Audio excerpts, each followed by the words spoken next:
Perdamaian adalah jalan penyembuhan bagi luka-luka yang ditinggalkan oleh konflik dan tragedi.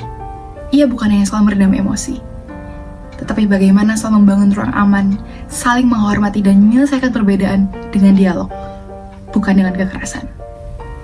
Tragedi Kanjuruhan pada 1 Oktober 2022 yang menewaskan 135 nyawa menjadi luka kolektif bangsa yang tidak bisa dilupakan.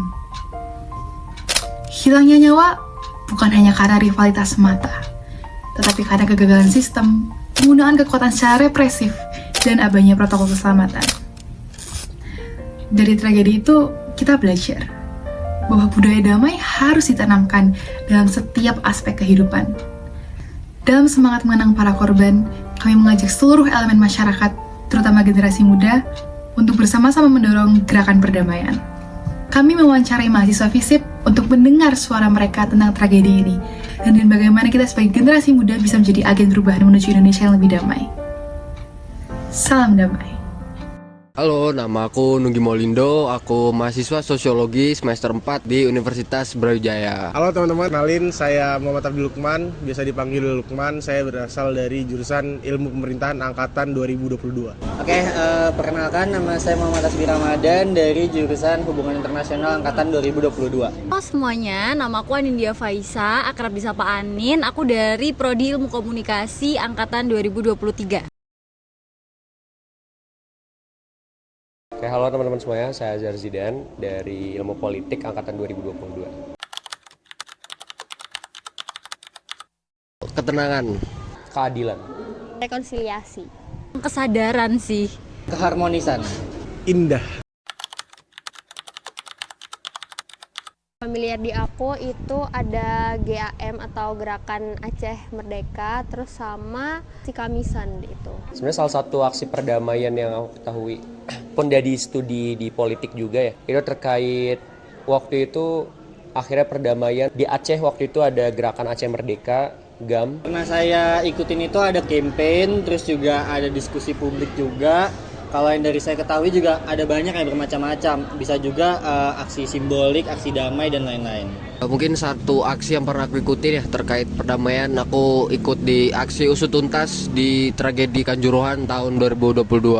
Pada waktu itu aku masih SMA tapi memberanikan diri untuk akhirnya tetap datang gitu. Sangat sedih karena sungguh bencana yang besar gitu, utamanya bagi kami gitu, warga Kota Malang merasakan tragedi terbesar gitu dalam sejarah sepak bola, menewaskan 135 manusia, sungguh bencana gitu bagi saya. Itu sangat disayangkan ya, karena sepak bola yang harusnya bisa menyatukan justru itu menjadi tempat di mana meninggalkan rasa sedih gitu bagi warga, bagi masyarakat, dan juga bagi keluarga yang ditinggalkan. Kaget banget ya, karena jujur tiba-tiba orang tua saya nelpon dan nanya, nonton sepak bola nggak di Stadion Kanjuruhan? Emang ada apa gitu? Ternyata ada tragedi kerusuhan gitu antara supporter. Perasaan aku yang pertama tentunya sangat terpukul ya, karena nggak nyangka aja sebuah pertandingan yang harusnya menjadi euforia malah menyebabkan insiden kemanusiaan yang luar biasa, dan mungkin saat ini masih kita sayangkan kejadian itu bisa terjadi. Menurut aku mungkin bisa karena miskomunikasi atau adanya keputusan sepihak gitu dari pihak yang berwenang atau aparat gitu, dan kayak ada desas-desus juga kalau misalkan itu tuh ada hal semacam provokasi atau apalah itu, karena kan masih nggak tahu juga ya kebenarannya seperti apa. Itu sih kalau Akar penyebabnya tentunya bukan dari 1-2 hal aja, sepertinya ini merupakan beberapa faktor yang berkesinambungan tentunya. Mulai dari kurangnya kesadaran dari para supporter untuk mengendalikan emosi, lalu kurangnya sistem keamanan dengan penggunaan gas air mata, bisa juga dari sisi manajemen massa yang kurang, dan tentunya pasti ada komunikasi yang kurang antar beberapa pihak.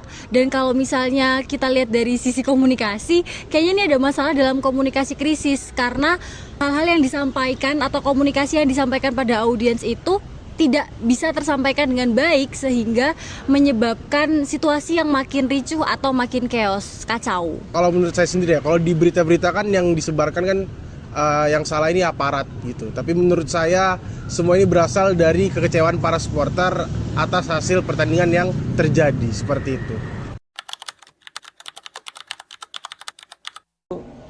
Pertama, kalau di politik ya, itu memang hal yang sebagai ungkapan ekspresi dalam menanggapi satu isu permasalahan. Sebenarnya aku kayak kurang setuju gitu ya, karena kayak masyarakat tuh kan istilahnya merusak properti atau fasilitas yang ada di umum gitu, jadi agak keras gitu. Tapi mungkin aku ada sedikit memaklumi karena mungkin dari tragedi Kanjuruhan ini tuh kayak dari pemerintah mungkin ngerasa kurang mendengarkan aspirasi dari masyarakat, jadi akhirnya mereka kayak mengambil jalan pintas yang agak sedikit brutal gitu ya, kayak dengan merusak properti supaya lebih terdengar gitu oleh pemerintah. Cuman ternyata masih belum dapat titik tengah atau sisi damainya itu juga belum ada gitu. Terus kalau yang soal doa itu aku ngerasa fine aja sih, karena itu juga bentuk penghormatan atau kayak rasa empati gitu kepada para korban. Jadi aksi yang baik gitu untuk sebagai ingatan kolektif bersama, karena dengan vandalisme ataupun doa-doa simbolik ataupun seremonial lainnya, kita selalu ingat gitu akan tragedi ini akan harus dikenang karena sebuah bencana tadi gitu yang sungguh-sungguh memalukan gitu, utamanya bagi bangsa Indonesia. Dan aksi-aksi seperti ini harapannya selalu menumbuhkan ingatan kita untuk selalu ingat pada yang namanya keadilan.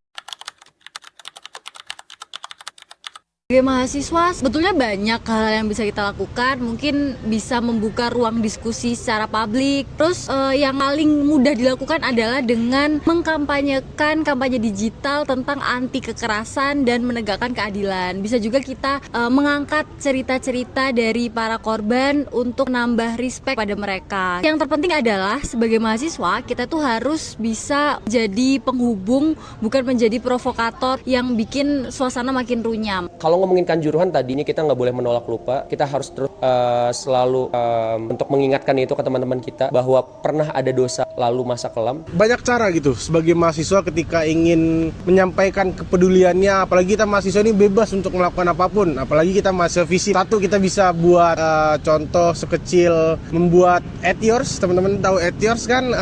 Itu hal kecil yang dampaknya sangat besar buat di sosial media, apalagi Indonesia ini masyarakatnya misalkan satu hal yang kita upload di sosial media pasti akan cepat menyebarnya gitu. Kemudian mungkin kita bisa ikut aksi demo gitu ketika ada aksi demo di Kota Malang. Terus habis itu kita bisa buat kajian. Anak-anak FISIP kan biasa buat jurnal segala macam, kita bisa buat kajian. Misalkan contoh tentang kepedulian terhadap korban supporter atau segala macam. Kemudian itu bisa jadi bahan penelitian kita untuk membantu pemerintah. Mungkin seperti itu. Dadah. Perdamaian adalah keadaan harmoni, ketenangan, dan tidak adanya konflik, baik antar individu, kelompok, maupun negara. Hal ini mencangkup hubungan yang saling menghormati, bebas dari kekerasan, dan adanya keadilan serta kerjasama untuk menciptakan kesejahteraan bersama. Jika kita lihat dari konteks hubungan internasional, perdamaian dapat diartikan sebagai pemulihan wilayah, negara yang berkonflik untuk mencegah kembalinya permusuhan dan membangun perdamaian yang kekal. Nirkekerasan merupakan kondisi di mana seorang pribadi tidak melakukan kegiatan kekerasan terhadap dirinya sendiri maupun orang lain. Nirkekerasan merupakan langkah yang efektif dalam menghadapi konflik, seperti yang telah disepakati oleh beberapa narasumber yang telah menyebutkan bentuk-bentuk aksi damai seperti doa bersama, aksi simbolik, kampanye digital, diskusi publik, dan demonstrasi damai.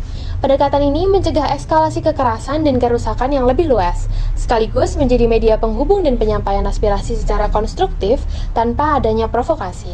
Gerakan perdamaian merujuk pada serangkaian kegiatan terorganisir yang bergerak untuk mempromosikan perdamaian. Seperti yang kita telah ketahui serta telah disampaikan oleh beberapa narasumber, gerakan perdamaian merupakan upaya kolektif untuk mencapai keharmonisan dan keadilan tanpa menggunakan kekerasan. Gerakan damai menjadi pondasi penting dalam menciptakan tatanan masyarakat yang harmonis, adil, dan beradab, sekaligus menjadi respon positif atas ketegangan dan konflik yang terjadi di berbagai lapisan masyarakat. Adanya gerakan damai efektif membangun kepedulian sosial, empati, sehingga menciptakan kondisi yang damai. Perdamaian bukanlah warisan, tetapi hasil dari kesadaran yang harus terus dilatih. Ia tumbuh ketika kita berani berkata tidak pada kekerasan dan lebih memilih untuk mendengar daripada menghakimi. Menciptakan ruang yang aman tidak harus menunggu orang lain. Ruang aman dapat kita ciptakan dari cara kita bersikap serta senantiasa merawat empati dalam keseharian kita. Karena sejatinya damai tidak akan pernah hadir hanya lewat seruan massa. jika tidak ada satupun dari kita yang memulainya dari cara berpikir, berbicara, serta bertindak. Mari jadikan ingatan atas tragedi Kanjuruhan ini sebagai kompas moral, bukan untuk larut dalam duka, tetapi untuk menyalakan harapan bahwa generasi ini bisa berbeda, bahwa dari luka bisa lahir budaya baru, yaitu budaya damai. Rivalitas hanya melahirkan luka. Mari ciptakan ruang aman, damai, dan manusiawi. Salam damai.